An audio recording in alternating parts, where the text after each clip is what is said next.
പെൻഷനുമായി ബന്ധപ്പെട്ട വാർത്തയിലേക്ക് എല്ലാവർക്കും സ്വാഗതം. എല്ലാവിധ സർക്കാർ അറിയിപ്പുകളും നിങ്ങളിലേക്ക് എത്താൻ ഈ ചാനൽ സബ്സ്ക്രൈബ് ചെയ്യുക. കേന്ദ്രത്തിന്റെ ഭാഗത്തു നിന്നും കൂടുതൽ വായ്പ ലഭ്യമായ സാഹചര്യത്തിൽ സംസ്ഥാനത്ത് ആനുകൂല്യങ്ങളടക്കമുള്ള വിവിധ മേഖലകളിലേക്കുള്ള വിതരണങ്ങൾ ആരംഭിക്കുന്നു. സാമൂഹിക സുരക്ഷാ ക്ഷേമ പെൻഷൻ തുകയുടെ ഒരു ഗഡു കുടിശ്ശിക കൂടി ചേർത്താണ് വിതരണം ആരംഭിക്കുന്നത്. വരാൻ പോകുന്ന തിരഞ്ഞെടുപ്പുകൾ കൂടി മുൻപിൽ കണ്ടുകൊണ്ടാണ് സർക്കാരിന്റെ തിരക്കിട്ട നീക്കം. പെൻഷൻ തുക ലഭിക്കുന്ന ഗുണഭോക്താക്കൾക്ക് വരുമാന സർട്ടിഫിക്കറ്റ് അടക്കം വിവിധ രേഖകൾ സമർപ്പിക്കുന്നതിനുള്ള സമയം കൂടി എത്തിച്ചേർന്നിരിക്കുകയാണ്.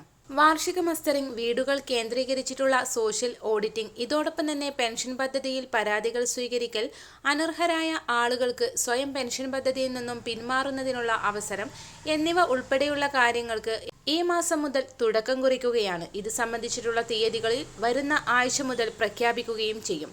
മെയ് മാസം മുതൽ അതിന്റെ നടപടിക്രമങ്ങൾ ആരംഭിക്കുകയാണ്. 3 മാസത്തെ പെൻഷൻ കുടിശ്ശികയായ 4800 രൂപയിൽ ആദ്യ ഗഡുവായ 1600 രൂപയുടെ വിതരണം സംബന്ധിച്ചിട്ടുള്ള സുപ്രധാന തീരുമാനങ്ങളും പുറത്തുവരും. വിവിധ മേഖലകളിലേക്ക് പുതിയ സാമ്പത്തിക വർഷം ആരംഭിച്ചതു മുതലുള്ള കുടിശ്ശിക അടക്കമുള്ള ആനുകൂല്യങ്ങൾ വിതരണം ചെയ്യുന്നതിലേക്കായി സർക്കാർ മുംബൈ ഫോർട്ട് ഓഫീസിലെ ഇ-കുബർ പോർട്ടൽ വഴി കഴിഞ്ഞ ദിവസം 1000 കോടി രൂപ കടമെടുത്തിരുന്നു. ഇതിനു പിന്നാലെ സഹകരണ ബാങ്കുകളുടെ കൺസോർഷ്യം രൂപീകരിച്ചും ഫണ്ട് സമാഹരിക്കൽ ആരംഭിച്ചിട്ടുണ്ട്. വരുന്ന ആഴ്ചയോടെ മെയ് മാസത്തെ പെൻഷൻ തുകയുടെ വിതരണം ആരംഭിക്കുകയാണ്.